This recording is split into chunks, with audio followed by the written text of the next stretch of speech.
Hey, how are you? I'm very well, thank you. Thank you for asking. And welcome to the podcast. My name is Charisse, also known as J'adore Lumiere, and welcome to the Hey, How Are You podcast, where I'm introducing you to my life and to my experiences and the things that actually make me tick. And I'm very, very happy to meet your acquaintance, and I hope that you stay along for this journey because it's going to be a good one. Getting mad cause you no regular. Getting mad cause you no regular. Well, first things first, I would just like to say that I am 37-year-old woman from Birmingham area of Jamaican descent. And I have been educated in the Birmingham and Walsall area. And, the environment that I've lived in growing up has molded me and allowed me to see who I am and who I am not. And through my experiences through social media and through my experiences of traveling the world and going through the ups and downs of becoming a young person, developing into a woman, and also living with the experiences of being institutionalized through the system via social services, by isolation and gang stalking, and all kinds of different things that have actually molded me to become the person that I am today. So forgive me if I'm waffling on, but we're going to get there. Don't worry, we're going to get there. Like I was saying, I am currently a single occupant of a HMO. A HMO, which is considered to be a government-funded public housing that is administered to people who are in vulnerability. Now, the point that I'm trying to make with this is that I have experienced a great injustice towards myself involving human trafficking and egg harvesting via the Birmingham City Council. Not on the same scale, but an experience all the same. Now, what I'm trying to do at this moment in time is to document my experiences and to be able to reach an audience that may have been experiencing the same things but felt as though that they were alone in the situation. Through coming back to the UK, I was actually in the Caribbean during the pandemic. And during that time, I was experiencing a domestic violent relationship that actually, changed my whole persona and outlook of life and, completely broken me as a person. I was deported back to the UK about 2 years ago and have been living in so-called supported accommodation since. What I'm actually trying to speak to you about today is my experience of being victimized, bullied, harassed, and human trafficked through the actual public sector systems, and also being the victim of humiliation, sacrifice, and plagiarism and monetization through the medias. Now, it sounds very long-winded, it sounds very crazy, and, of course, most people would believe that I must be having some kind of nervous breakdown or I must be experiencing some kind of mental discord. But in actual fact, I've actually spent the time to reflect on myself, to work on myself, and to try to find a way to articulate what it is that I'm experiencing without actually being a representation of a stereotype of an ABW. For those who are not familiar, we're speaking about the angry Black woman. And I have been that. I have been that many times in my life, but I have grown and I have done the work. I have actually worked on myself well enough to know who I am and what I am capable of and what I won't stand for. And just through being vulnerable and going through trauma and domestic violence has made me a victim of circumstance that should never have been. And it's a lot to take in and it's a lot to endure, but I hope that you're still listening and that you are taking notes because there is something in here for everybody. Now, what I'm trying to get at this moment in time is that my life has been monetized and used in the media and the music industry and on social media platforms over the past 2 years whilst I've been living in a HMO. Unbeknown to me, I've been illegally filmed and remotely viewed within my property, and the filmings from my property has actually been used to create social media content, to create music, to be used as backstories and synopsis for cable TV networks, and the list goes on, to the point where I now don't even watch TV. I haven't watched TV for many years, and now I don't really listen to the radio. I select what I want to listen to.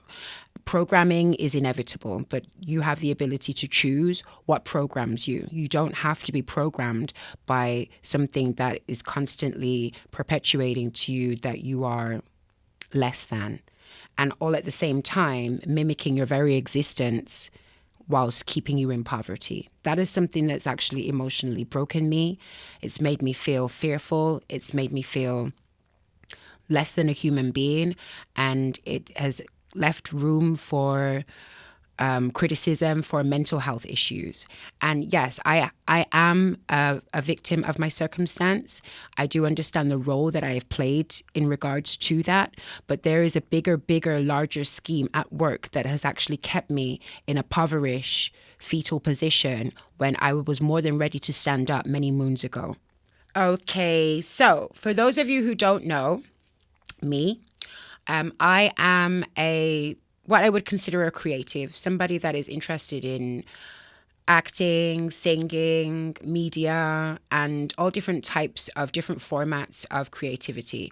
I have been interested in the arts since I was like in junior school, primary school. I was always starred and featured in plays for school, singing competitions, the choir. Like, I was always interested in creative arts because it allowed me to express myself, and it allowed me space to really grow as a person and understand my creative development. My first experience with the arts in a professional setting, which molded me for life, was my experience working with Don Kinch. Don Kinch is a director of the Arts Fest, not Arts Fest, the African Arts Center in Handsworth. And I wrote a play called Misunderstood, which was featured in the Arts Festival and was actually toured in Africa based off my work. Also, whilst I was working with Don Kinch, whilst I was also in a behavior center because I was having behavioral problems from school. And during this time, I was also living in a children's home environment. My play was taken from me and monetized and used to pay a whole cast of people that were casted by him and myself to work alongside us to actually bring my dream to fruition. And inevitably, my dream got taken away from me. Nobody could help me with this either. My play was then given to another young person who then edited and modified my work and continued to plagiarize my work. At the time, during this period, this person was very inappropriate towards me. At the time, other adults around the situation could see that the situation was clearly grooming, and the budget that was actually applied for was mishandled heavily. And when I spoke out against this, and I made it quite clear that I wasn't being treated fairly and that I was being manipulated and abused and my idea being stolen away from me, nobody spoke up for me. Nobody spoke up for me. Nobody said anything. Nobody did anything because they were all getting paid, right? Meanwhile, I was sitting down in the social services system, unable to travel, unable to have sufficient income, unable to access resources or to speak out against what was happening to me because, as it were, the collective of people that were involved in the situation, they were benefiting from it, so they weren't ready to speak on it.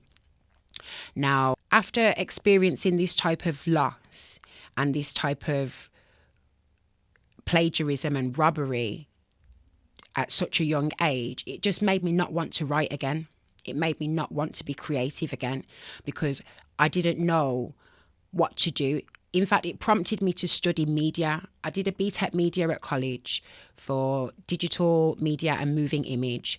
And one of my main modules that I took interest in was copyright and plagiarism.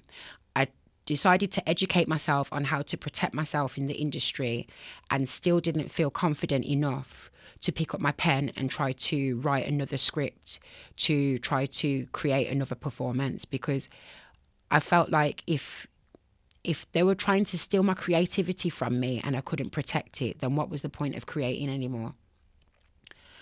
Now, fast forward 2 decades later, it seems to be that this person is not only stealing other people's work, manipulating public finances in regards to these productions, but also grooming other young people. People suddenly started speaking up about it. But when it was happening to me, when he started doing it to his own family members, to other young people, and seriously, handsomely taking advantage of public funding, now everyone wants to speak about it. Now everyone's got a problem with it. But when it was happening to somebody who had no voice and no family network and no ability to fight for their rights, nobody said a word. And I just find the hypocrisy in that is laughable, to be honest. And no matter how much it hurt me that I lost out on something that mattered to me, I didn't take malice towards this other person, and I didn't go out of my way to scandalize and to speak about them in a public way that would have publicized what was going on, because I was still being promised the earth and being stolen from. So it was like, what are you working on now? What do you think about this? What do you think about that? Like, I was actively a part of a staff team and not paid and being stolen from all of the time. When I broke away from this group of people and this person in particular, it always made me feel as though, as a creative person, regardless of how talented you are never going to get paid what you're worth, and you will always get stolen from, and no one will ever try to help you. Now, fast forward to this modern current day and time in my adulthood, where I'm able to speak for myself, make certain choices for myself. I never really went back into my creativity the way that I should have, because this type of spiritual creative theft that I experienced at such a young age made a mark on me that I couldn't actually remove. And I really wanted to make sure that that would never happen again. Now, I don't have contact with these people anymore, and I don't speak to them or, engage with them in any type of way. And I do respect the fact that I was given an opportunity at a very young age, but I also am very hurt and upset by the fact that what was done to me wasn't right, and that at the right time, nobody spoke up for me when they really should have. And this person is a prominent character in the Handsworth, Birmingham area. This person is very well known within the media sector. This person is very well known in the education sector. And people were aware of what his behavior was. His reputation as a womanizer or a philanderer was common knowledge to everybody, and it was almost ignored as though it was like, just one of those things.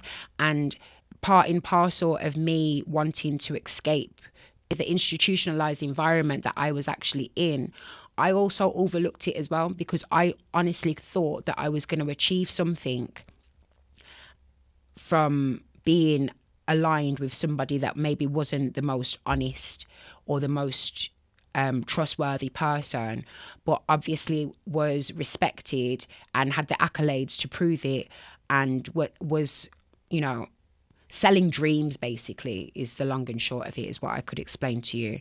And, I I hope that there is another young person out there that have experienced the same as me, or if not worse, that they are able to understand that it's not your fault that you were preyed upon. What they really should have been doing was praying for you. What they really should have been doing was guiding you, not manipulating you or trying to exploit you or trying to hurt your gift. Because at the end of the day, energy siphoning is real. Destiny swapping is real.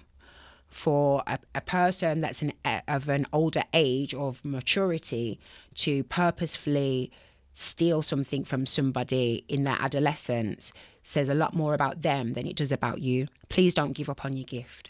Please don't stop writing. Please don't feel as though just because one person did something bad to you that you're not capable of great things, that you're not worthy of being paid for your work, and that you have to exploit your body in order for you to actually have something in life. And I wish that somebody would have spoke to me in that way at that time, so that I didn't have over a decade's gap of me not being able to create, not being able to write, not being able to free myself from my institutionalized environment, and to allow myself to have a pathway out of the system that wasn't determined by whether anybody showed up for me. I was trying to show up for myself, and I failed. And due to that failure, it made me give up on my gift. And the point I'm trying to make, even though it may seem like I'm waffling on, I'm sorry. The point I'm trying to make is, if it doesn't work out the first time, that you should still pursue it, even in private. We call it vanity writing. You write, but you don't show it to anyone out of fear that they may judge you. But my fear was not that they would judge me, that they would steal from me. And that is the mere introduction of who I am as a creative person, what my previous accolades and achievements are, and why I stopped. Okay, you're fine. You're fine. That was really good. That was really good. That was really good. Okay. Keep pushing, keep pushing. So, as I was saying, life in the system, mid-teen adolescence in the system, soon to be a care leaver, and also a PYO. For all of you who don't know what that is, that's a persistent young offender. Somebody that is always in trouble with the police. I know, I'm not proud of it. And I was acting out because of my personal family trauma, and because the fact that I felt as though nobody cared enough to stop me, like nobody was coming to save me, so no one's definitely coming to stop me. And at the right time in my life, I met somebody that made me feel like life was worth taking a chance on, especially in regards to my frequency visits to the police station. Like, that's something that needed to come out of my life. And I'm very happy to say that to this date, that I do not have a criminal record.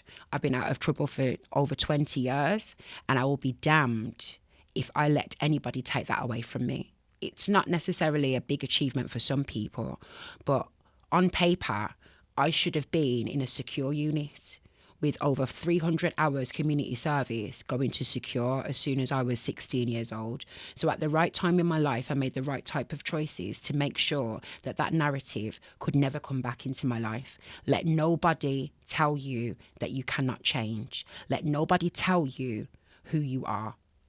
Let nobody be the reason that you give up on yourself and fall into the narrative that so many people have fallen into just because they thought that no one cared enough.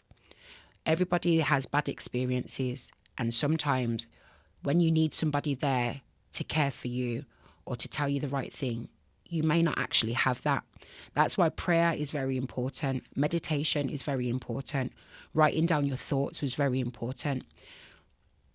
even though I was a popular loner in my teenage years, I was also quite introvert, and I used to like to read rather than watch TV.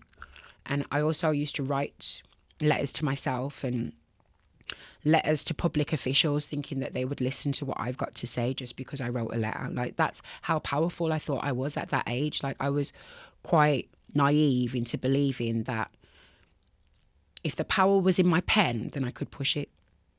And I believed that for a long time until, the creative spiritual theft happened, and like life started lifing. And if I haven't mentioned it in the previous part of this episode, I was put into children's home social services care at the age of 11, 12 years old due to a sexual assault that happened within my home.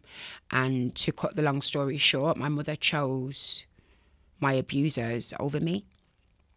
And that was a lifelong practice that she would install into me and make me a people pleaser and also almost my own worst enemy, because I stopped living for myself and was constantly seeking the validation from others and wanting to be liked and wanting to be favored, not realizing the whole time that I was just being manipulated and groomed to be a modern day slave. Modern day slavery is real. It exists. It's happening. It's in your neighborhood. It's happening to people that you would least expect. And the people that are behind it, you wouldn't expect them to be a contributor to something so sadistic and disgusting. But this is the things that people do when they believe that they can't be caught. For 2 years, I've been trying to speak about this. For 2 years, I've been trying to speak about my current issues that I'm going through right now, and they've tried to silence me.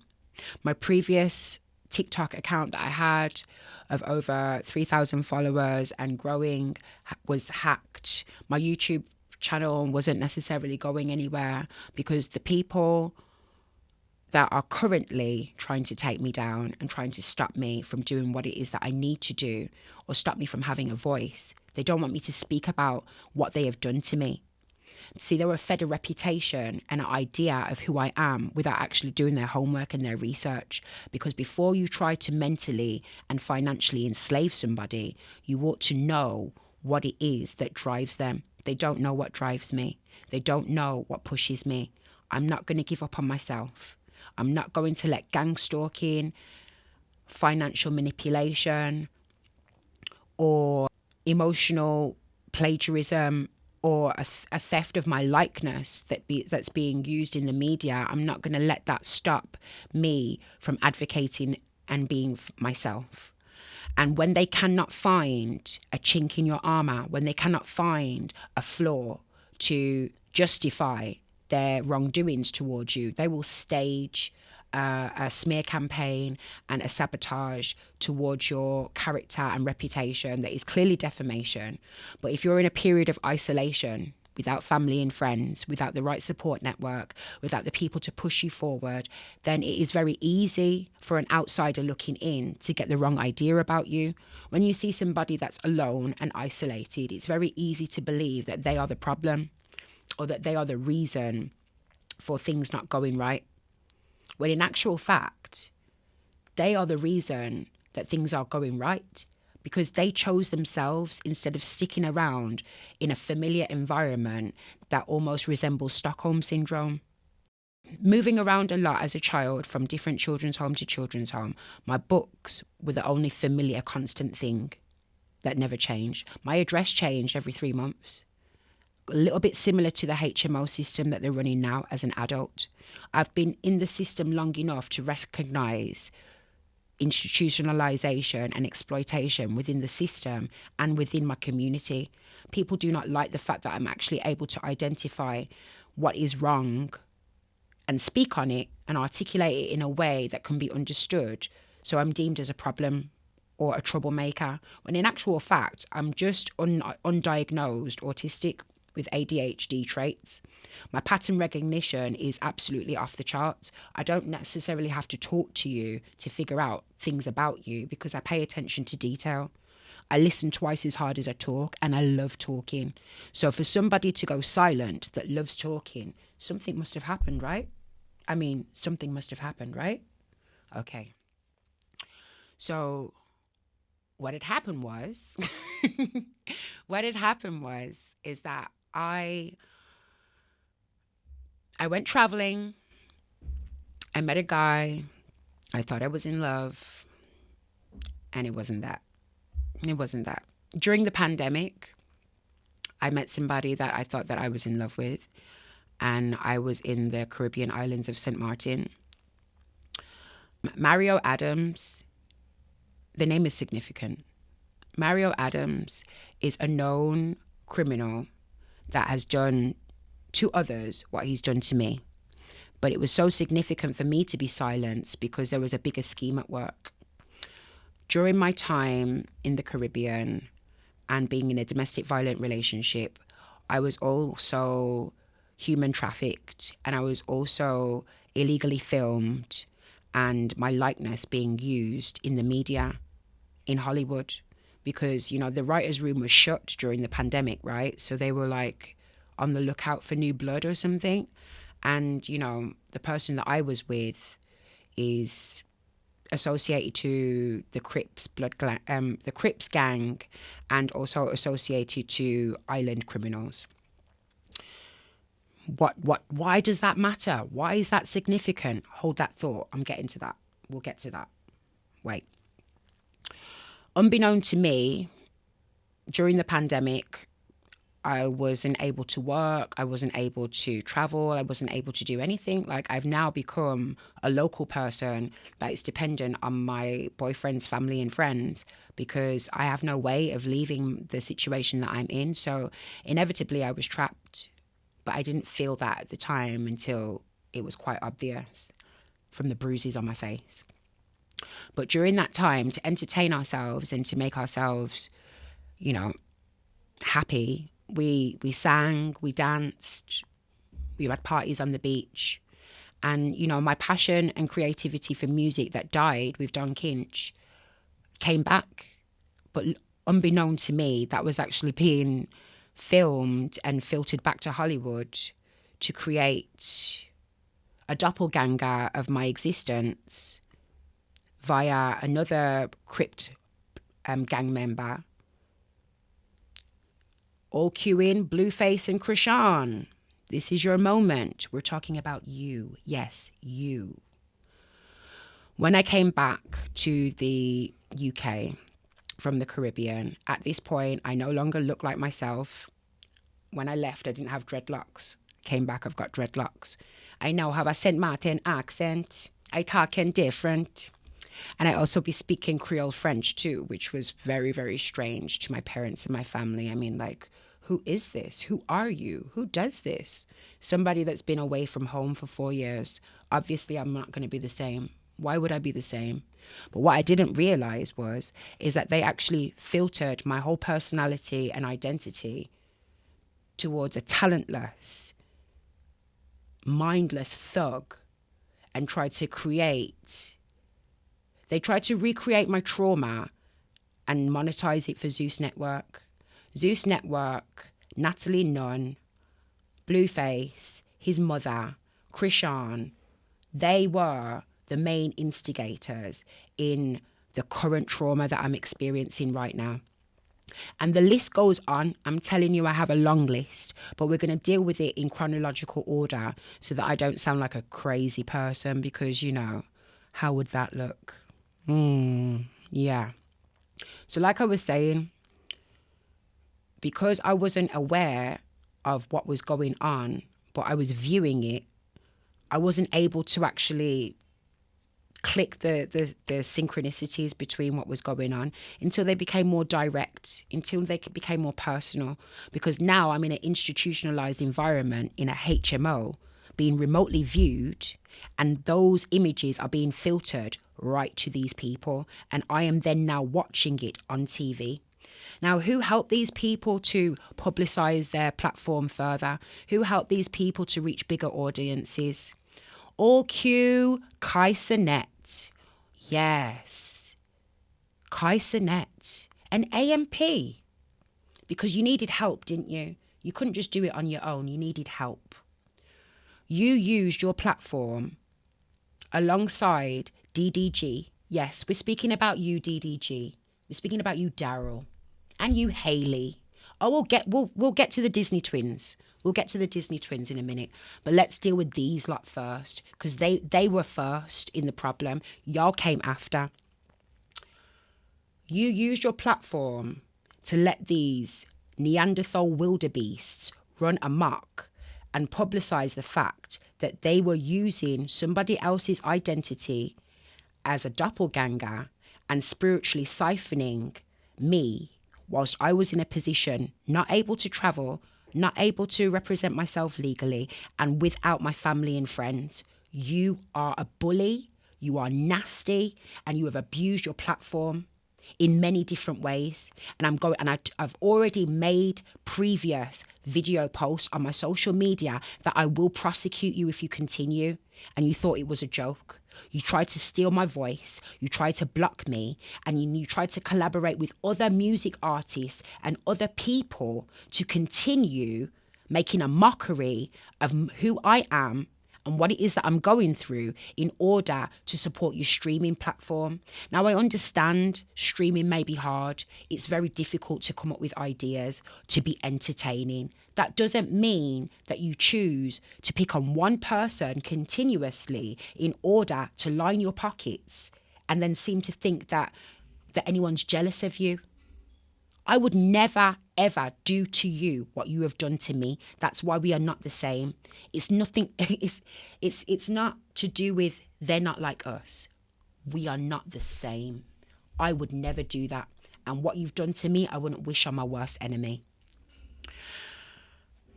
Now, it seems a little bit long-winded. It seems a little bit like, are you okay? I'm okay now.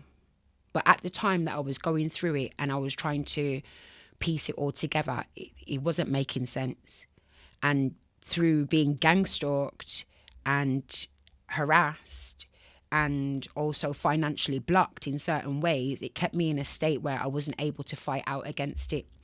Most of the content that I have made on my previous account has been used and manipulated in other ways through music artists, through TV networks.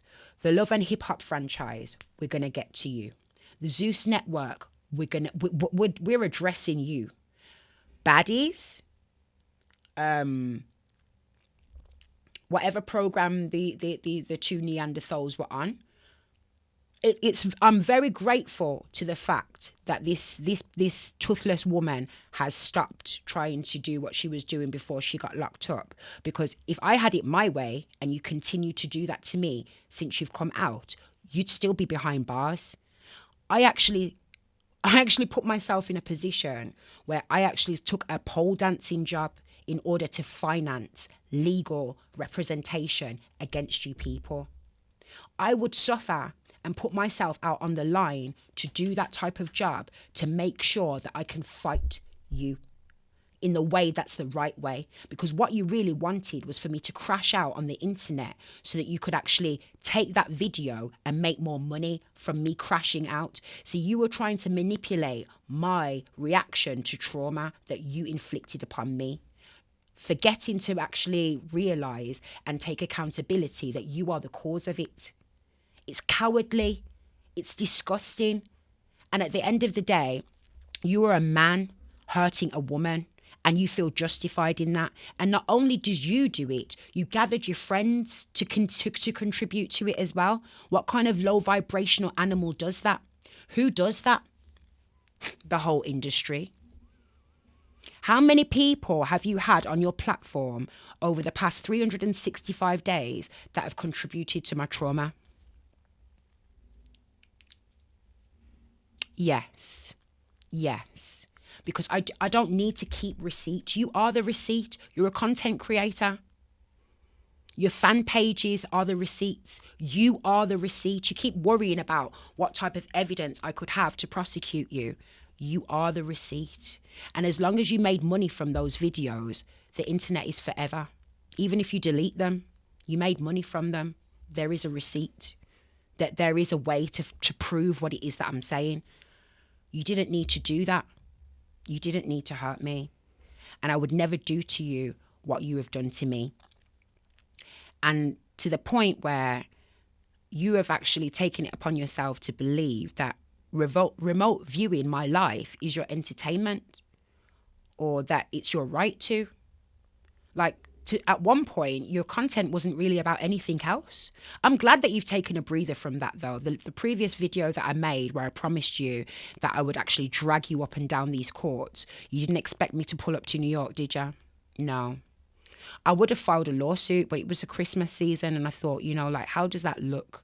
Me traveling to New York just to go to the NYPD to actually file a police complaint against you and your group, full well knowing your association to the music industry and other streaming platforms. You are actually actively getting streamers to gangstalk me. You are actually using the people that you were around to make content with. We're speaking about Ray. We're speaking about the other young person that you're working with, and a couple of others that I don't actually keep up with, but I've seen the clips just like everybody else.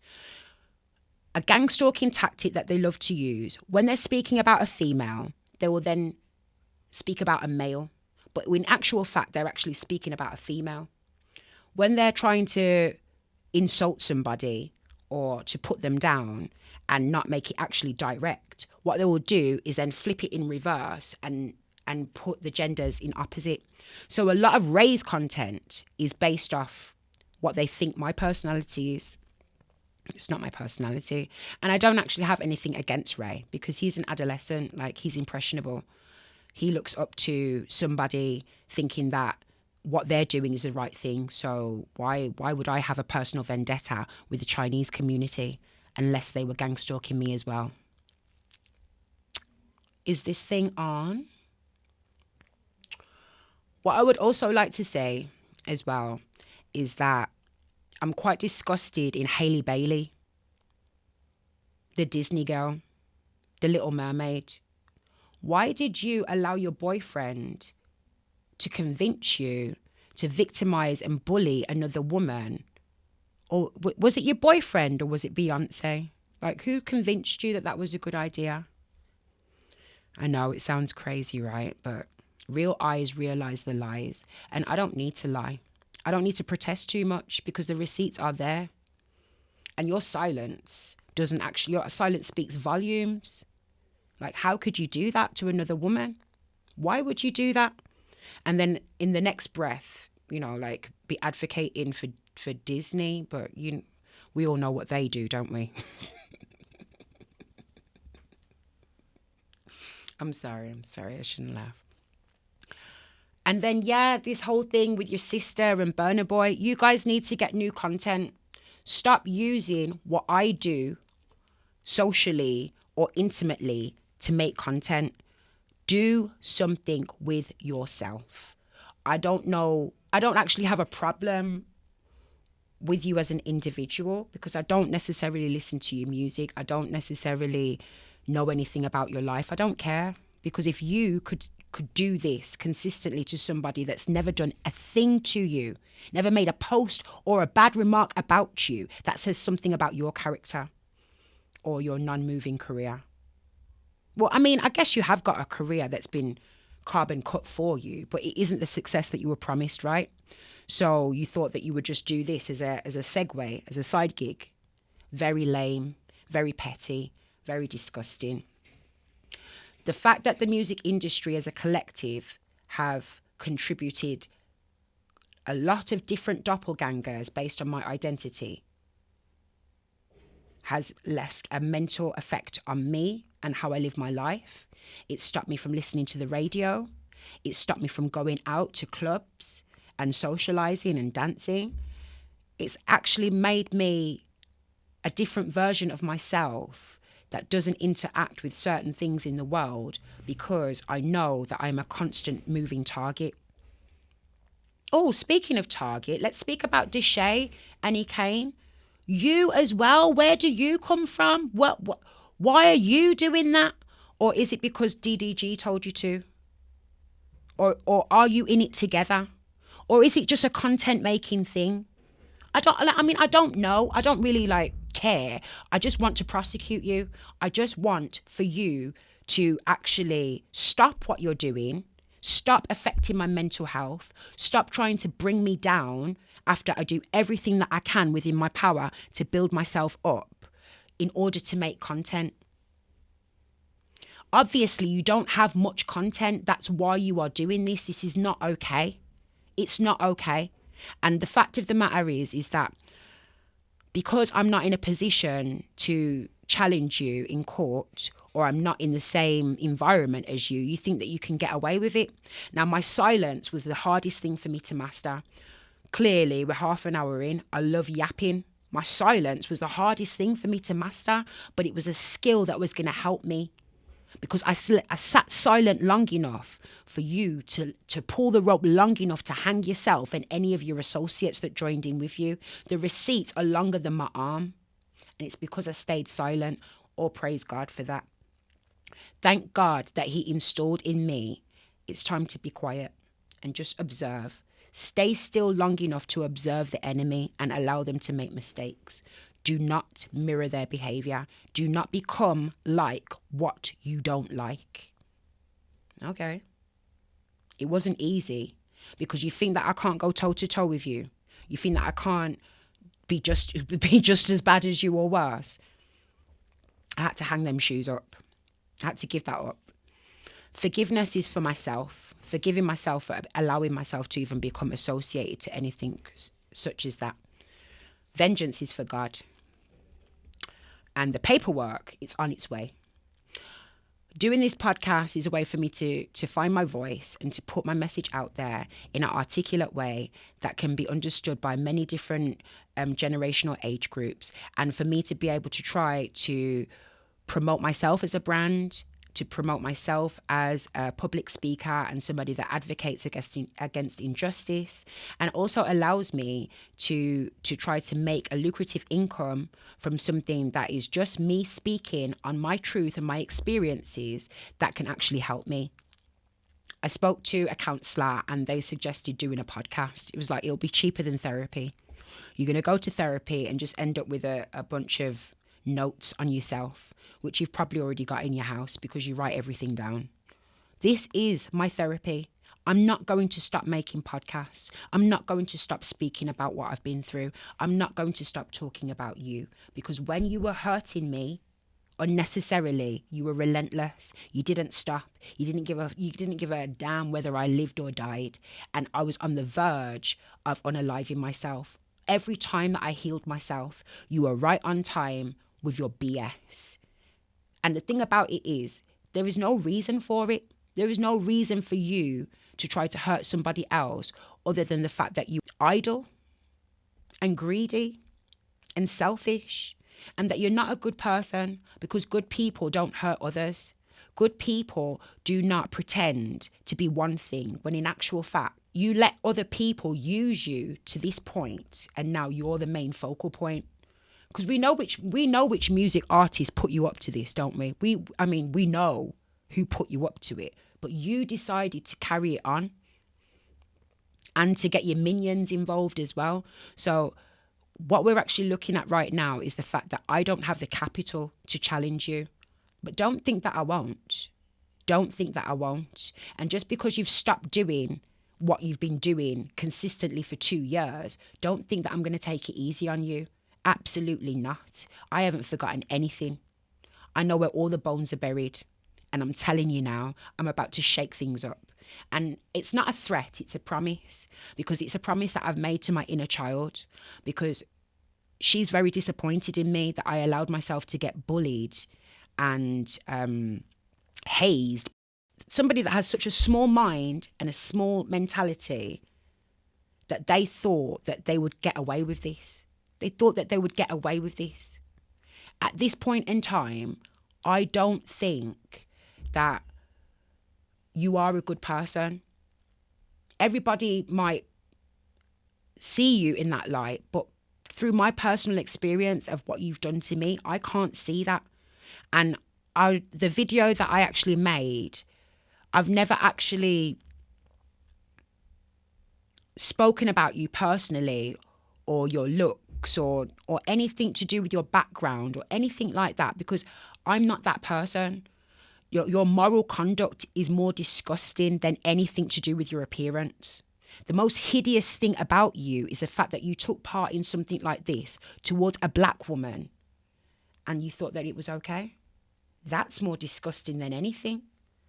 And the fact that you thought that I would not challenge you, the fact that you thought that I would not speak up about it. Now, we've started with, a few names here and there, but we're going to deal with you because you abused your platform, which is much larger than others, in order to inflict pain upon me in my life. And that to me makes you a low vibrational entity that could never frequent my company. You could never, ever speak to me and have me respect you because everything that you did was unprovoked.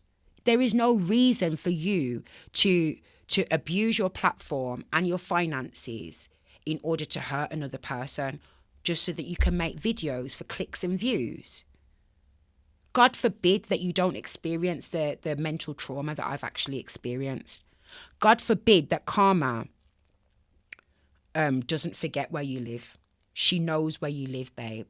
Just like karma knows where you live and you will get your just desserts. That's why I don't have to behave like you. I don't have to do the same things as you do because that karma be hitting. I know you know it's hitting. It's hitting. I ain't gonna say too much, but you know it's hitting. I can laugh about it now, but there was a time where I was crying. There was a time where I was in such mental fatigue and torment that I couldn't even post. I was trying to be a content creator and somebody that could advocate for myself and build myself up out of my own circumstance by leading by example. I couldn't lead by your example. Your example is, let me stream my whole life, exploit everybody around me, and when I run out of ideas, I'm going to use spyware and remote viewing to pick on the vulnerable or the isolated. You're nothing but a big bully. Like, you are disgusting. And I'm so glad that I've got to this point now where I am actually in a position to speak on the things that you have done to me. And there's more people to speak on. You're not the only one. That's why I'm not going to sing on your name too hard. But I thought that I would address you in chronological order because it makes sense. There's so many spiritual attacks that I've actually experienced from different people that if I would have responded, it would have made me seem like I was erratic or that I was like some kind of super fan or something. I'm not a super fan. I don't watch your stream. I see clips of it like anybody else on the For You page or on YouTube, but I don't actually watch your stream. I don't know anything about you or your family. I don't know anything about what you do or your friends. I just don't care. I don't care. That's how that's why I'm able to stay in my power and in my position, because I don't need to research you. You've studied me to the point where you think that you know me, but you didn't know my strength. You just saw me at my weakest point and still saw me as a threat. I'm not weak anymore. I'm a different type of person now. And I will not be reactive. I'm responsive. See, you wanted a reaction. You're not going to get the reaction you want. I respond. And like I said, you are the receipt. So play with me if you want to, because I don't play. And, I would say the ball's in your court, but it's not really, is it? I guess I'm just like saying to you, you need to watch out and stop doing this to people. Because if you're taking it easy on me now, maybe you found a new victim to do it to. And I'll be damned if I let you think that you can get away with doing this to people, because you could only be doing it to a woman, because you're not man enough to actually pick a fight with a man, are you? Are you? And you attacking my looks, you trying to try to defeminize me, or try to make me seem like I'm masculine, or try to make me seem like I'm trans, or any type of BS that you've tried to come with towards me, it's returned to you in tenfold. Like your guilty pleasure has now become an obsession, and I can't stand you. I can't stand you. No amount of money could allow me to align myself with you because of the pain that you've put me through. And I stand on that. And it feels so good to get that off my chest. Like, I feel better now. I feel a bit better. But it's just a warning to you and to others that, yeah, there is consequence. There'll be repercussions. And I won't be saying sorry. I'll be civilized, but I will not be sorry. I'll bet you on that. Thanks for listening. Hey, how are you? I'm very well, thank you. Thank you for asking. Thanks for tuning in. Like, subscribe. Please review my podcast. And if you like my content, just let me know. Let me know what you would like to hear about next. And, we're not going to spend too long on this topic, as long as it needs to be spoken about. But your contribution matters. I'm very, very happy to be able to meet your acquaintance once more. And, let's keep this thing going. See you later. Bye.